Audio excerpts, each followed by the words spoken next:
கர்த்தராகிய இயேசு கிறிஸ்துவின் நாமத்தினாலே உங்களை வாழ்த்துகிறேன். இந்த வீடியோவின் மூலமாக உங்களிடத்தில் பேசுவதில் நான் மகிழ்ச்சி அடைகிறேன். வருகிற டிசம்பர் மாதம் 27, 28, 29 சனி, ஞாயிறு, திங்கள் இந்த 3 நாட்களும் நம்முடைய ஊழியத்தின் மூலமாய் வருடத்தின் கடைசி நாட்கள் நடக்கக்கூடிய அந்த எழுப்புதல் உபவாச ஜெப கூட்டங்கள் நடைபெறும் என்பதை இதன் மூலமாய் நான் உங்களுக்கு தெரிவித்துக் கொள்கிறேன். எப்பொழுதும் திங்கள், செவ்வாய், புதன் அந்த மாதிரி வார நாட்களில் தான் நாம் அந்த கூட்டங்களை நடத்துவோம். ஆனால் இந்த முறை அதற்கான வாய்ப்புகள் இல்லாததுனால வியாழக்கிழமை கிறிஸ்துமஸ் வருகிறது. அடுத்து உடனே வெள்ளிக்கிழமை உடனே வைத்தாலும் எல்லாராலையும் வர முடியாது. எப்படி வைத்தாலும் அதனால தான் இந்த ஞாயிற்றுக்கிழமை ஒரு நாள் வைக்க வேண்டியதாக இருக்கிறது. ஆகவே இந்த காரியத்தை நீங்கள் மனதில் வைத்து இந்த கூட்டத்துக்கு வர விரும்புகிறவர்கள் உங்களுடைய பிரயாணங்களை ஆயத்தப்படுத்தி கொள்ளுங்கள். இந்த கூட்டத்துக்கு எந்த கட்டணமும் வசூலிக்கப்பட மாட்டாது. நுழைவு கட்டணம் எதுவும் கிடையாது. இலவசமாக நீங்கள் வந்து கலந்து கொள்ளலாம். இது ஒரு உபவாச ஜெபம் ஆகிலும் சரத்தில் சில பலவீனங்கள் இருக்கிறது என்று சொல்லுகிறவர்களுக்கு உணவுகள் வழங்கப்படும். நீங்கள் முன்கூட்டியே எங்களுக்கு சொல்லும் பொழுது அங்கே வந்து வாலண்டியர்ஸ் இருப்பாங்க. அவங்கள்ட்ட நீங்கள் சொல்லும் பொழுது அவங்க வந்து உங்களுக்கு தேவையான உணவுகளை ஆயத்தம் பண்ணி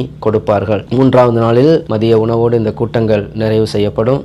3 நாட்களும் காலையில் 5 to 6, அதன் பின்பதாக 9 மணிக்கு ஆரம்பித்து இரவு 9 மணிக்கு இந்த கூட்டங்கள் முடியும். ஒவ்வொரு 3 நாட்கள் நம்ம தேவனோடு சஞ்சரித்து அதிகமாக தேவ சமூகத்தில் காத்திருந்து ஜெபிக்கவும், கட்டுண்டவர்களை அழைத்து கொண்டு வாருங்கள். அவர்களுக்கு கர்த்தர் விடுதலையை கர்த்தர் கட்டளையிடுவார். போராட்டங்களோடு பிரச்சனைகளோடு இருக்கிறவர்களை அழைத்து கொண்டு வாருங்கள். அப்படிப்பட்டவர்களுடைய வாழ்க்கையிலும் கர்த்தர் பெரிய விடுதலையை கட்டளையிடுவார். ஜெபிக்கிறவர்கள் இருக்கிறார்கள், அவர்களுக்காக ஜெபிப்பார்கள். தேவன் அவர்களுக்கு விடுதலையை கொடுப்பார். அதுபோல அபிஷேகத்தை பெற வேண்டும் என்று வாஞ்சையுள்ளவர்கள், எழுப்புதலின் தாகம் உள்ளவர்கள் நீங்கள் கலந்து கொள்ளுங்கள். 2வது நாள் கூட்டங்களிலே கர்த்தர் எழுப்புதலின் அக்னியை உங்கள் மத்தியிலே ஊற்றுவார். எழுப்புதலை குறித்த காரியங்களை கர்த்தர் பேசி கர்த்தர் வரப்போகிற அந்த எழுப்புதலுக்கு உங்களை ஆயத்தப்படுத்தி அதன் பின்பதாக தம்முடைய வல்லமையான அபிஷேகத்தை கர்த்தர் உங்களுக்கு பொழிந்தருளுவார். 3வது நாள் கூட்டத்திலே வந்திருக்கிற ஒவ்வொருடைய வாழ்க்கையிலும் தேவன் செய்ய போகிற காரியங்களை கர்த்தர் வெளிப்படுத்தி தேவன் தாமே நம்முடைய மகிமையை வெளிப்படுத்துவார். உங்களுடைய எல்லா குறைவுகளையும் நிறைவாக்குவார். இந்த 3 நாட்களும் அதிகமாய் தேசத்திற்காக நாம் ஜெபிப்போம். எழுப்புதலுக்காக நம்ம அதிகமாக ஜெப வேலைகள் அதிகமாக இருக்கும், பிரசங்க வேலைகள் இருக்கும், நல்ல மகிமையான ஆராதனை வேலைகள் இருக்கும். ஆகவே இந்த 3 நாட்களும் வருடத்தின் கடைசி இந்த நாட்களிலே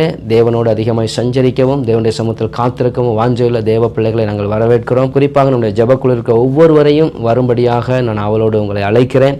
வர விரும்புகிறவர்கள் நாங்கள் இப்பொழுது உங்களுக்கு காண்பிக்கிற இந்த தொலைபேசி எண்ணில் நீங்கள் தொடர்பு கொள்வீர்களானால் உங்களுக்கான எப்படி வர வேண்டும் என்ற காரியங்கள் உங்களுக்கு சொல்லப்படும். அது மாத்திரமல்ல, உங்களுக்கான பெம்ப்ளெட்ஸ் எல்லாம் நம்ம வந்து யூடியூப்பில் உங்களுக்கு தொடர்ச்சி வரக்கூடிய நாட்களில் உங்களுக்கு அது எல்லாமே கொடுக்கப்படும். ஆகவே மேலும் அதிகமான இதை குறித்த தகவல்களை உங்களுக்கு தெரிந்து கொள்ள வேண்டுமானால் இப்பொழுது காண்பிக்கப்படுகிற இந்த தொலைபேசி எண்களில் நீங்கள் தொடர்பு கொண்டு காரியங்களை தெரிந்து கொள்ளலாம். கர்த்தர் தாமே உங்கள் ஒவ்வொருவரையும் ஆசீர்வதிப்பாராக. ஆமென்.